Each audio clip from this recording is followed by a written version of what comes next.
نه راووتو دا د مازګر په ټیم کې دغه آیتونه په نبی علیه الصلاۃ والسلام باندې نازل شول. بیا نبی علیه الصلاۃ والسلام جمرات وکړل. داغه نورستو پیغمبر علیه الصلاۃ والسلام په دې آیتونو مبارکو کې اشارتن په شو چې زما د دنیا نه د رخصتېدو هغه وخت هغه کوم دینو نږدې دی. په دې وخت کې ګوري نبی علیه الصلاۃ والسلام ټول مجمع هغه کوم دینو راجمع کړل. هغه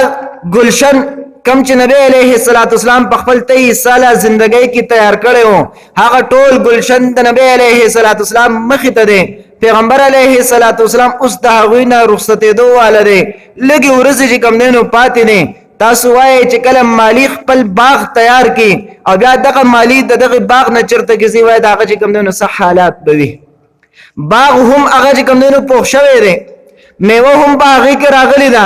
نبی علیہ الصلوۃ والسلام د دې باغ داغه چې کم دینو مالیار دی او نبی علیہ الصلوۃ والسلام ویني چې زما باغ سر ته ورسېدو تیار شوی دی. اوس د هغوی نه چې کم دی د رخصتۍ وخت دی. پلار چې کله د خپل بچو نه رخصتي کې تاسو وای په دې وخت کې د پلار جذبات سوي دا په الفاظو کې نه بیانېږي. دا په هغه چا باندې چې کله تیر شوی دا غوینه تپوس وکي چې کله یو پلار د خپل اولاد نه جدا کیږي. نبی علیہ الصلوۃ والسلام خو هم دغه صحابه کرامو او د دې امت د هغوی روحاني پلار دی. هغه هم اوس د خپل اولاد نه کوم دین رخصتېدو والده. په دې وخت کې پیغمبر علیه الصلوۃ والسلام صحابه کرامو ته فرمایي یا ایها الناس اے خلقو عسى الا تلقوني بعد عامي هذا کې دې چې روان کال تاسو زما سره بیا ملاقات ونشي.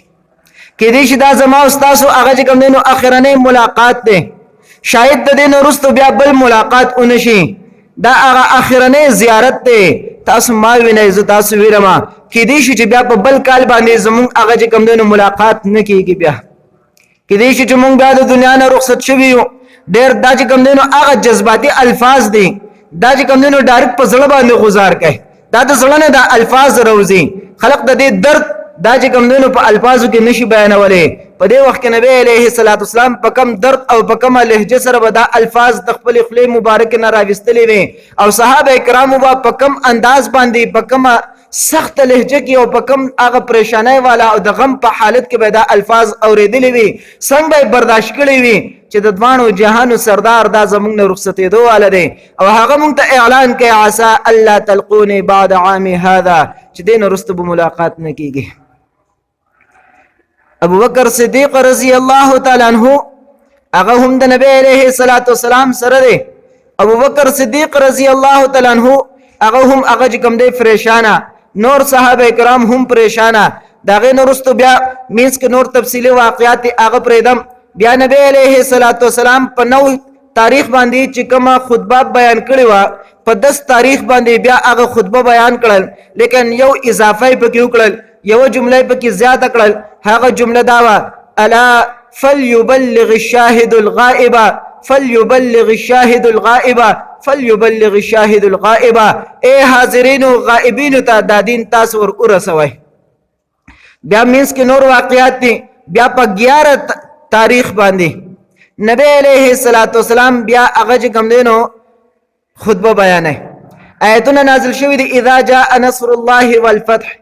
ورأيت الناس يدخلون في دين الله أفواجا فسبح بحمد ربك واستغفره إنه كان توابا. دي آیتونو کی اشاره ده دې خبره طرف ته اذا جاء نصر الله والفتح کله چې پیغمبر د الله مدد راشي د الله د طرف نه فتح راشي او خلق به جوق در جوق هغه کوم نو په دین کې داخليږي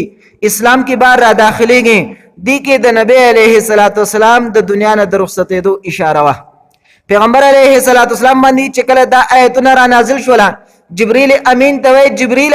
په دې آیتونو کې زما د دنیا نه د رخصتېدو هغه کوم دینو وخت راغلی دی. ما ته په دې آیتونو کې هغه اشاره میلاو ده. جبرئیل امین ته هم پته و چې او په دې آیتونو کې د نبی علیه الصلاۃ والسلام دنیا نه د رخصتېدو اشاره ده. هغه ورته وی وللآخرة خیر لك من الاولى. اے د دوانو جهانو سرداره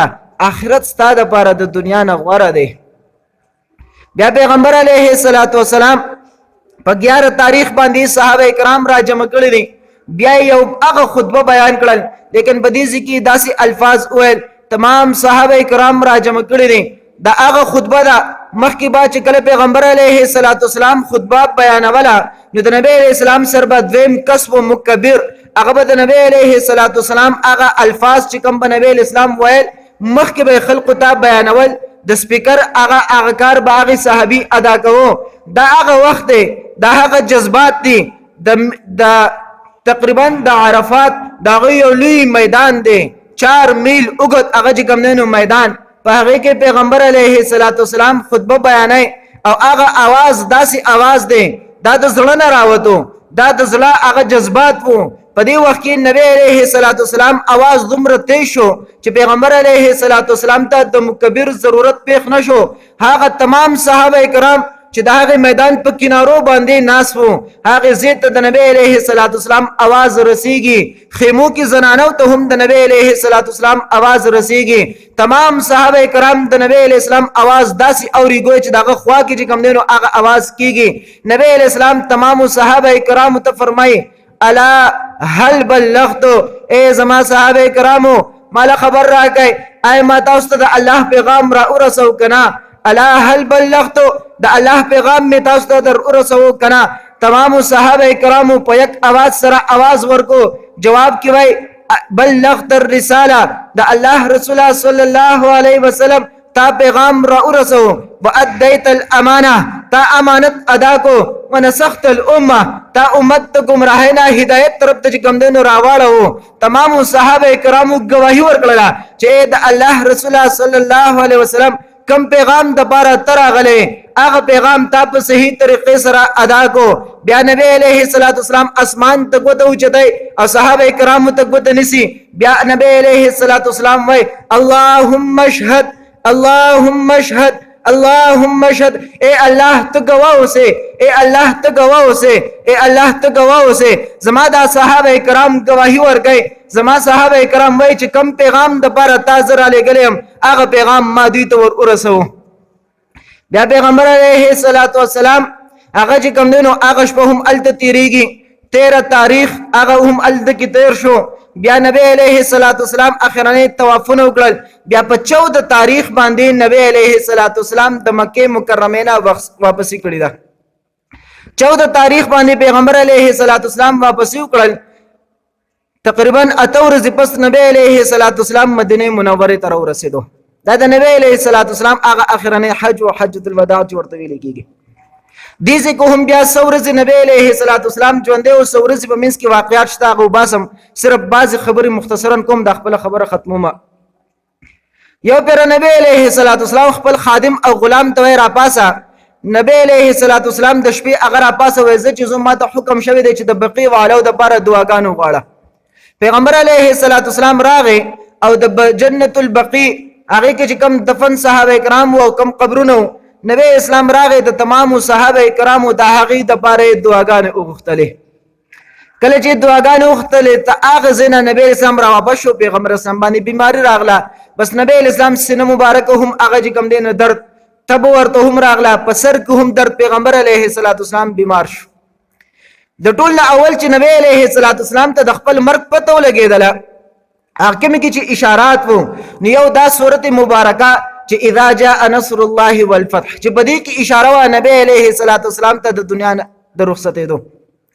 دویم نمبر دا ایتنا اليوم اکملت لكم دینکم واتممت علیکم نعمتي ورضیت لكم الاسلام دینا بدی ایتونه کوم اشاره وا نبی علیه الصلاۃ والسلام ته دغه د دنیا د رخصتې دو بیا په هر کال باندې بعد جبرئیل امین نبی علیہ الصلوۃ والسلام ته د رمضان مبارک په میاشت کې راتلو او هغه به یو پیرات د قران مجید دور هغه د نبی علیہ الصلوۃ والسلام سره کوو اوس دې بیماری کې په نبی علیہ الصلوۃ والسلام باندې هغه چې کوم دین دو پیری په یو کال کې راغی او په یو کال کې دو پیری د قران مجید دور وکړو دین هم نبی علیہ الصلوۃ والسلام پوه شو چې نبی علیہ الصلوۃ والسلام وای جبرئیل امین د دې کال هغه قران دور هم ماتو کو دا دویم دور در روان د کال هغه دور دی ګوي بدی کې اشاره چې پر روان کال باندې بسونه یم دین هم نبی علیہ الصلوۃ والسلام پوه شو دا په منځ کې نبی اسلام بیمار کېدو با کله به واپس ټیک کېدو کله به بیمار کېدو کله به واپس ټیک کېدو کله به بیماری زیاتېدله کله به لږ صحت ملاوېدو وخت تېرېدو منځ کې ډېر واقعیات دي بیا پیغمبر علیه الصلاۃ والسلام بیماری رو برو باندې زیاتېدل. حضرت عائشہ صدیقہ رضی الله تعالی عنها به فرمایل و نبی علیہ السلام چې کله بیمار شو او بیماری رو برو باندې زیاتېدل و پیغمبر علیه الصلاۃ والسلام به فرمایل چې دا د هغه زهر اثر دی کم چې په خیبر کې ما تا غزنانه راکړو کم مخکې واقعاتو کې تاسو اوریدلو او د نبی علیه الصلاۃ والسلام په معجزاتو کې چې پیغمبر علیه الصلاۃ والسلام دا غنه یو نوړی او خړله کله چې دویمه نوړی خړله نو هغه نوړی ورته گویا نشوله هغه ورته د الله رسول مخره په دې کې زهر میلاو شوی دی او یو صحابي د نبی علیه السلام سره هغه د زهر د لاسه شهید شوی هم وو. نبی علیه السلام به فرمایل دا بیماری عائشه دا د هغه زهر اثر دی کوم چې په خیبر کې مال هغه زنانه راکړو. دیو جنا حضرت عبد الله ابن مسعود رضی الله تعالی عنہ به فرمایل و کزو قسم اخرم نه پیر قسم اخرم چې ما نبی علیه الصلاۃ والسلام شهید شوی دی دا ما ته خوخه ده د دې خبر نه چې یو پیر قسم اخرم او چې نه دی شهید. پیغمبر علیه الصلاۃ والسلام شهید وو د هغه زهر او هغه اثر او چې د برخ کار شو. کله کله زړې بیماری دا هم هغه رستو چې کوم دین واپس را تازه شي او بیا خلق داغه د لاسه چې کوم دین اکثر وفات هم شي. نبی علیه الصلاۃ والسلام به فرمایل دا هغه زهر اثر دی. بیا پیغمبر علیه الصلاۃ والسلام دا هغه بیماری رو برو باندې زیاتېدل یو پیر ور سره حضرت او نبی علیه الصلاۃ والسلام با په کثرت سره استغفار شروع کو په کثرت سره به دعاګانې کولې استغفار به کول او دغه رنګي د ځان د لپاره به دعاګانې غوښتلې د خپل امت لپاره به دعاګانې کولې. بعضی وصیتونه هم نبی علیه الصلاۃ والسلام او فرمایل. یو موقع باندې حضرت فاطمه الزهرا د نبی علیه الصلاۃ والسلام د زړه ټوکړه د نبی علیه الصلاۃ والسلام سره ناسته ده او نور بیبیان حضرت عائشہ صدیقہ رضی الله تعالی عنها ویني نبی علیہ السلام فاطمه ځان ته رانږدې کړل په غوږ کې ورته داسې پټې خبرې وکړلې. فاطمه چې د نبی علیہ السلام هغه خبرې واورېدې استګي په جړا شوه. کله چې فاطمه الزهرا رضی الله تعالی عنها په جړا شول بیا ورته نبی علیه الصلاۃ والسلام بیا را دی فکړل بیا ورته په غوږ کې هغه پټې خبرې وکړلې. اوس فاطمه الزهرا رضی الله تعالی عنها او خاندله. عائشہ صدیقہ رضی الله په بل موقع باندې فاطمه الزهرا ته وای اے فاطمه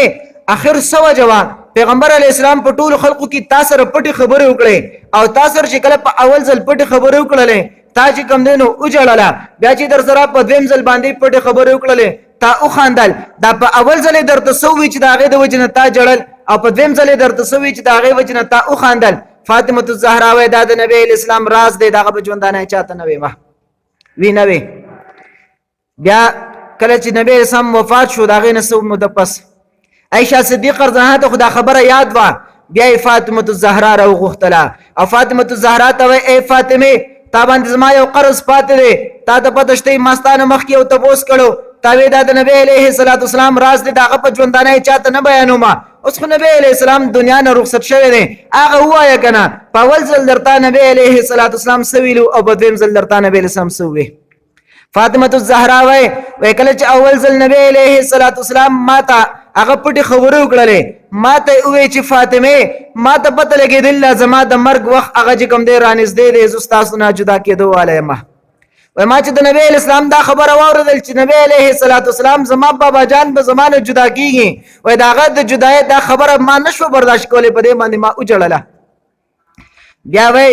چې کله ما اوجړل نبی سم په دیم ځل باندې ما سره دا خبر وکړې ماته وی فاطمه تا ته پته شته د ټول نه اول چې زما سره ملاقات کیږي نو ستا به را سره ملاقات کیږي. او یو روایت کې دی دا راته هم وي چې فاطمه تا ته پته شته ته د جنت د زنانو داغه چې کوم سردار یې. وکړه چې ما دا خبري واورېدې او ما ته دا پته ولګېدل چې زبا د نبی علیه الصلاۃ والسلام سره داغه په خاندان کې او په خلقو کې د ټول نه اول ملاقات کوم نو مطلب دا چې زبا نبی علیه الصلاۃ والسلام په دویم نمبر وفات کېدون کې زما زبا وفات کېږم زما ملاقات به د نبی علیه السلام سره کېږي د ټول نه مخکې نو زه په دې باندې خوشاله شوم او ما بیا وخاندله. بیا نبی علیه الصلاۃ والسلام د وفات نه شپږ میاشتې پس فاطمه الزهرا هم د دنیا نه رخصت شوې ده. بیا نبی علیه الصلاۃ والسلام باندې یو پیرا بیماری راغله. صحابه کرام هغه راغختله چې څه وصیتونه وکړي لیکن چې کله نبی علیہ السلام صحابه کرام راو غختل دلته کې بعضو خبر کې تکرار وشو دلته د نبی علیہ الصلوۃ والسلام حالت هم هغه کم دینو نازک وو هغه ټول صحابه رخصت کړل چې زه تاسو لاړ شئ هغه رخصت شول.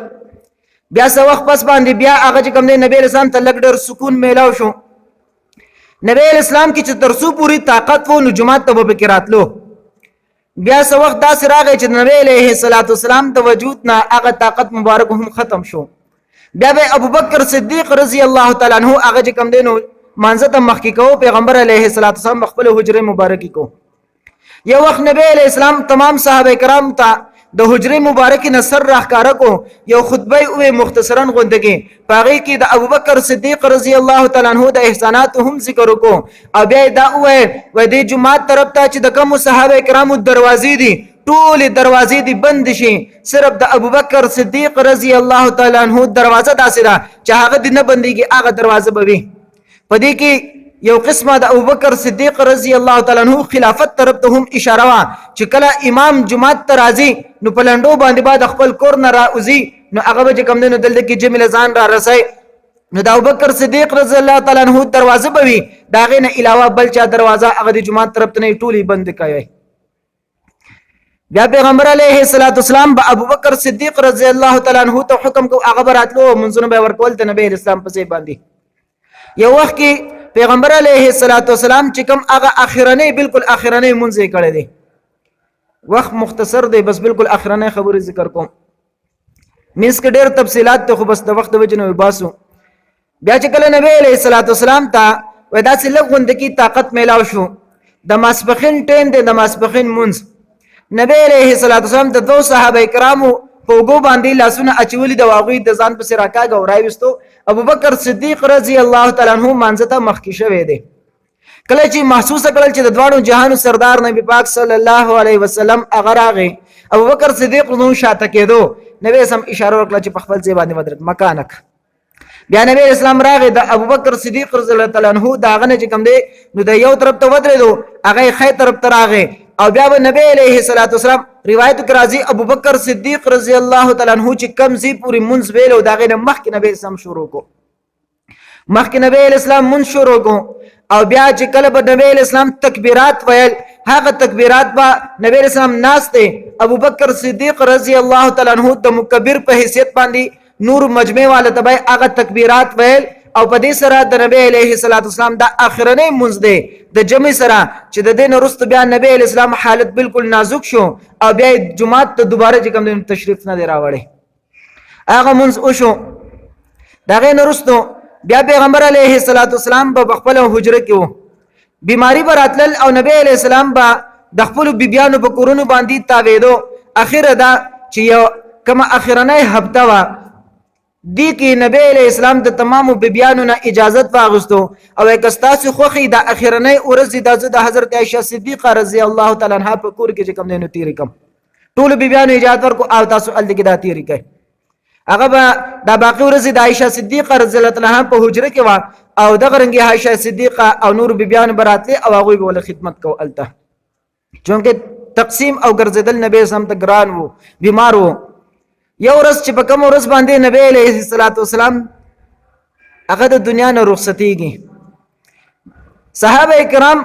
هغه به هم راتلل او د نبی سم حالت به هم معلومو د پیر ورځ د سحر د موس ټیم دی چې نبی علیه الصلاۃ والسلام د خپل حجره مبارک نه پرده او چته کړل چې وی کتل تمام صحابه کرام د سحر په منځ کې مشغول دي نبی اسلام مسکه شو وی خاندله خوشاله هم شو او بیا هغه چې کوم دینو لک سات داسي ورته انتظار وکړو او هغه نه پس بیا تکلیف او بیا نبی علیہ الصلوۃ والسلام پرده راخته کړل او هغه چې کوم نه واپس لاړل صحابه کرام چولې دوی چې نبی علیہ الصلوۃ والسلام سر مبارک راخکارو کو مسکه هم شو خوشاله شول ټول صحابه او ویل چې اوس د نبی سم حالت هم هغه چې کوم دینو خسته دي. ابوبکر صدیق رضی الله تعالی عنہ چې منځ کو فورا راغی د نبی علیہ الصلوۃ والسلام خاله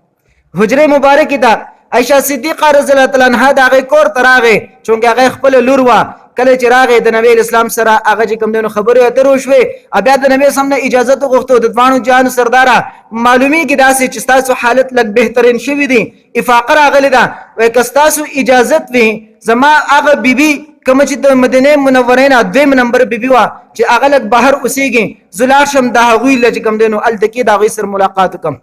دې زینا په دغه ورځ باندې نبی علیہ السلام سحر کې ابوبکر صدیق رضی الله تعالی عنہ له اجازت ورکو هغه د دې زنا لاړو او دلته کې نبی علیہ الصلوۃ والسلام لک سات پس بیا تمام صحابه مراتل ته پوښتنه به کوله او په دې باندې صحابه ته تسلیم ملاو شول چې زده مخکنه د نبی سم حالات خدي او ټول صحابه خواره شول. کله چې صحابه خواره شول په دې کې لک سات پس بعض علماء لیکلي دي د چاش ټیم کې نبی سم وفات شوی دی او صحیح قول دا دی چې د دغه زوال په وخت کې نبی اسلام وفات شوی دی. بیا دغه د پیر ورځ ده د ربیع الاول میاشت ده د زوال ټیم دی. عائشہ صدیقه رضی الله تعالی عنها وی نبی علیہ الصلوۃ والسلام هغه چې کوم دینو زما په دې غیږ کې او زما د دې سینې په دې منځ کې سر اخو دی په دې کې زما رور را داخل شو حضرت عبدالرحمن بن ابي بکر دا هغه سره مسواک وو ما ته نبی علیہ السلام داسي ما ورته وی چې تاسو ته د مسواک ضرورت ته مسواک در لدر کم نبی اسلام اشاره وکړل نور خبري ذات نشوي کوله بیا ما نبی علیہ الصلوۃ والسلام د پر مسواک راواغستو د خپل رور د مسواک سخت ما په خپل غاخونو باندې اوچی چو زما لاړ مبارک باندې لون شو بیا ما نبی علیہ الصلوۃ والسلام لور کو عائشہ صدیقه رضی الله عنها خپل فخر بیاناو و د مرګ په وخت کې زما لاړ د نبی اسلام خپل مبارک ته ور داخل شوی دي او د نبی اسلام وفات هغه زما په غیږ کې شوی دی وای. بیا دا غي نه پس نبی علیہ الصلوۃ والسلام اوبای او پیاله اوبای پاغي کې نبی سم اشاره وکړل بیا به نبی اسلام پاغي پیاله کې چې کم دینو هغه لاس وهو او په خپل هغه چې کم دینو خله مبارک به اخودو نبی اسلام عائشہ صدیقه رضی الله تعالی عنها وای زما چې کم دینو په دې غیږ کې پتون او د سینې په منځ کې د نبی اسلام سر مبارک ته لاس هغه چې کم دینو راخلی او بو کې اګدي او بیا چې کوم نه په خپل خله باندې په خپل خله کې اګدي او بیا نبی عليه الصلاه والسلام دا یو لاس هغه بر اوچت کړي دي اسمان طرف ته نیولې دي نظر بر چت طرف ته دي په زور باندې کلمه لا اله الا الله لا اله الا الله لا اله الا الله ان للموت سکرات نبی اسلام او فرمایي چې د مرګ ډیر زیات سخت دي د نبی عليه الصلاه والسلام دا د نبی اسلام مرګ دی چې هغه فرمای ان للموت سکرات د مرګ سخت دي زما استاد بسکیږي محترمو موتانه خپل مرګ هیر دی نبی علیہ الصلوۃ والسلام وای ان للموت سکرات د مرګ ډیر ذات سخت دي و بیا نبی علیہ الصلوۃ والسلام او فرمایل فی الرفیق الاعلى ودا الفاظ چې کله نبی اسلام او فرمایل و زما چې کوم دینو فورا د نبی اسلام حدیث ما ته رايات شو نبی اسلام په مخ کې مونږ ته په ژوندانه باندې او چې کله نبی سم روغ یو حدیث په بیانو په هغه حدیث کې به فرمایل چې کله یو پیغمبر لمرګ راځي نو هغه پیغمبر ته مخ کې اختیار میلاويږي هغه اختیار میلاویدو نه رستو که پیغمبر په دنیا کې اوسېږي هغه ته نور موقع میلاويږي او که پیغمبر د دنیا نه رخصتيږي آخرت غوړه کې نو هغه ته بیا مرګ راځي و چې کله نبی اسلام دا خبره کول فر رفیق الاعلى نو زمات چې کوم نه فورا هغه حدیث راغی چې اذا لا یختارنا نبی اسلام تم عقد مرګ هغه اختیار ورکړی شو چې په دنیا کې ژوند هغه تیرول غواړي او که زمون سره تلل غواړي و نبی علیہ الصلوۃ والسلام وی چې فر رفیق الاعلى هغه د الله تعالی سره ملاقات کول غواړي او اوس نبی اسلام زمون نه رخصتېدل غواړي هغه اختیار نبی اسلام غوړه کو چې بزو زما ما ته فورا هغه حدیث راځي شو دینه مخکې لګ مختصرا لګ مخکې ویم کله چې د نبی اسلام هغه بالکل د نزع هغه حالت را شو ځنکدن شروع کېدو والو جبرئیل امین راغی جبرئیل امین سلام وکړو داغه نورست بیا زما سره فرشتہ راغله ملک الموت راغله دي اجازت کدا سو خو اجازت ورته ملاو شي دن راشي نبی سم اجازت ورکو دن راواله ملک الموت راغی سلام کې السلام علیک یا رسول الله نبی علیہ الصلوۃ والسلام د سلام جواب ورکړي بیا هغه ملک الموت اختیار ورکړي د الله رسول صلی الله علیه وسلم الله را لګلی ما ک پیغمبر علیہ الصلوۃ والسلام په دنیا کې اوسېدل غواړي مهلت ورکا ک نبی علیہ الصلوۃ والسلام دنیا نه راتلل غواړي او ملاقات کول غواړي زما سره نو هغه د ځان سره راولا نبی علیہ الصلوۃ والسلام جبرئیل امین تو کدل جبرئیل تسوای نبی علیہ الصلوۃ والسلام ته جبرئیل امین عرض کړي اے د دوانو جهان سردارا اے د الله رسول صلی الله علیه وسلم الله تعالی ستاسو سره د ملاقات شوق کوي دا هم اشاره دا و چې بس الله ملاقات کول غواړي نبی اسلام وی خزا جبرئیل لاړشه د الله تعالی نه تاسو کا زما د مرګ نرست زما د امت په حال وي زما نرست په زما د امت سره سکه جبرئیل امین لاړو د الله ته اجازت غواړي دا بیا د الله په اجازت سره راضي او بیا وای الله عزت فرمای ولا سوف يعطيك ربك فترضى الله فرمای پیغمبر تاب از استاد امت په بارک راضي کوما بیا نبی سم هغه اختیار هغه کوم دین غوړه کو فر رفیق الاعلى او نبی علیہ الصلوۃ والسلام عائشہ صدیقہ فرمای لاس اوچت وو دا کلمات وای چې لا اله الا الله لا اله الا الله ان للموت سکرات او بیا فی الرفیق الاعلى او لاس لاندې گزار شو. چې کله لاس لاندې گزار شو عائشہ صدیقہ رضی الله تعالی عنها هغه د سترګونو اوخ کې روان شوې چې د نبی علیه الصلاۃ والسلام نه هغه کوم دینو روح مبارک وته او چغې کړې عائشہ صدیقہ چغې کړې حجره ته هغه چې کوم دی بهر را منډ کړې صحابه کرامو ته چغې کړې وای نبی علیه الصلاۃ والسلام دنیا نه رخصت شو او دغه आवाज د صحابه کرامو په غوږونو کې اوریدل چې یو غوغا جوړ شوله. صحابه کرام حیران دي. حضرت عثمان غنی رضی الله تعالی عنہ داسې حالات کې دي چې بالکل دیوال سره یو طرف ته کېناستو خاموش او جاړي بس بالکل خبرې نشي کولای. حضرت عباس رضی الله تعالی عنہ هغه چې کوم دي د پریشای په عالم کې بے حواس شوی دی. حضرت علی رضی الله تعالی عنہ دومره وجړل چې جړه کې ولا هغه چې کوم دي نو بهوش شو گزار شو. ابو بکر صدیق رضی الله عنه خو نشته هغه خو تللی دی الدګي او دې ځنه حضرت عمر رضی الله تعالی عنہ داسې حالات کې دي تور راواغستله ښکارا کړل و خبردار کچاو وی چې پیغمبر علیه الصلاۃ والسلام وفات شوی نه نو ګوره په تور باندې بعد دا هغه نه چې کوم دنو 60 وهمه پیغمبر علیه السلام وفات شوی نه دی. پیغمبر علیه السلام د خپل رب ملاقات لته واپس پر راځي لکه څنګه چې موسی علیه الصلاۃ والسلام کوه تور کې د الله ملاقات لته واپس راغی او د چا مجال و چې هغه په خپل باندې دا ویلې چې نبی اسلام وفات شو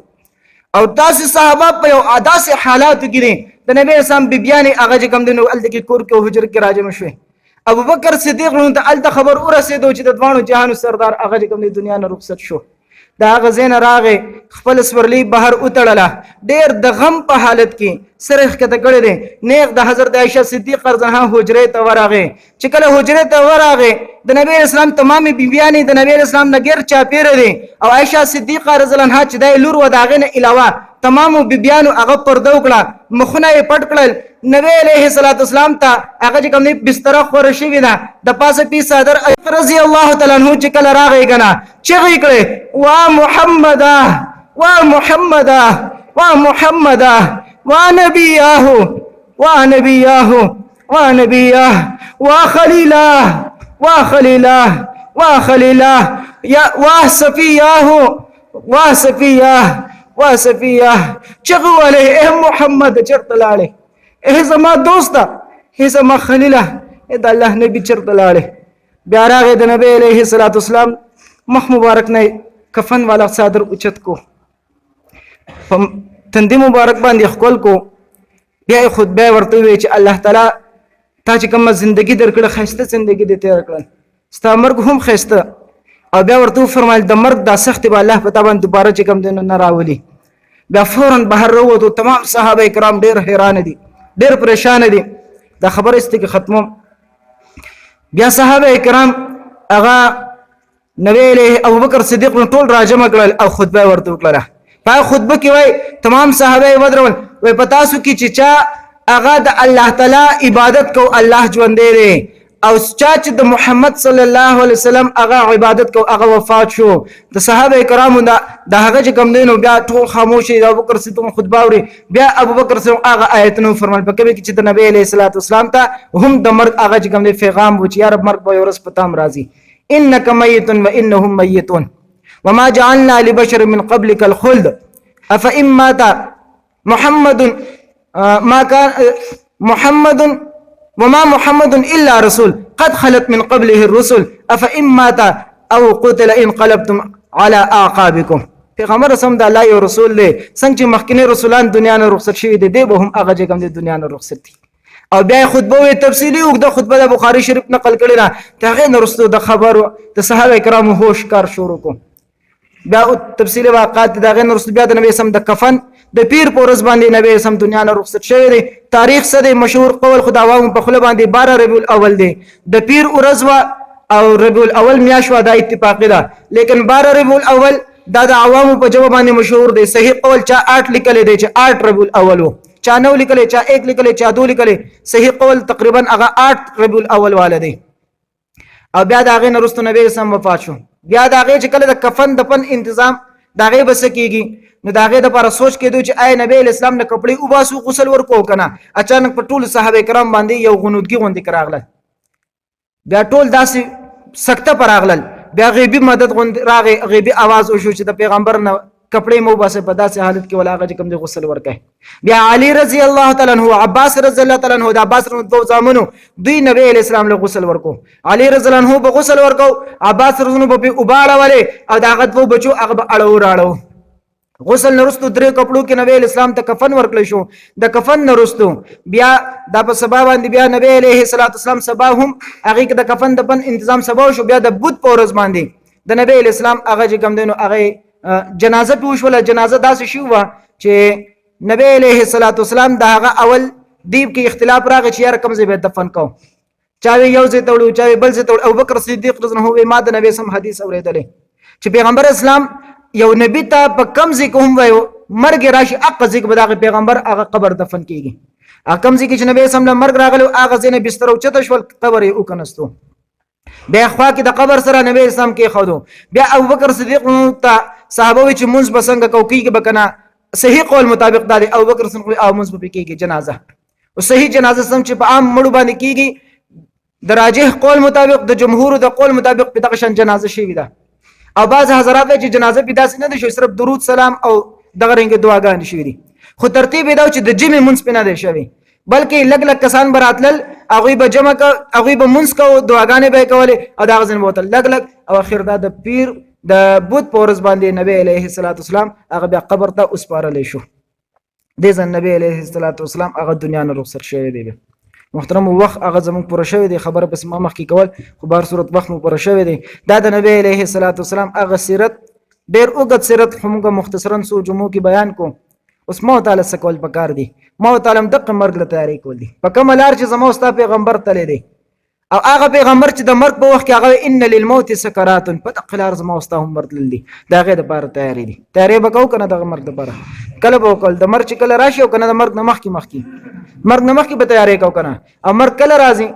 پزوان راځي که په بوډا راځي بوډا توپ ته خصوص نه پریدي کنه پزوان هم راتلی شي په بوډا هم راتلی شي په ماشوم هم راتلی شي ته دی وجنه د اوس نه فیصله کو دې ته نه ګور چې یار ورګه زما خلاص ځواني ده زما بوډا توپ ته زم داغه نه پس بګیره پریدم او داغه نه پس منځونه شروع کوم بیا به الله رضا کوم دې ته نه ګور اس پته نه لګي چې دې زنه زوس خته کو زده شم کنه شم کو زده دی وجنه د اوس نه فیصله کو ځوان دی ځواني کې فیصله کو چې د الله او د الله پیغمبر په منه بوډا دی په دې وخت کې هغه چې کوم دی نور د انتظار د سکه اوس نه فیصله کو بس توبه واسه په خپل ژوندۍ د قبر د پاره تیاری وکړه الله عزت مونږ ته د قبر د پاره په صحیح طریقې سره د تیاری کول توفیق راکړي واخر دعوانا الحمدلله رب العالمین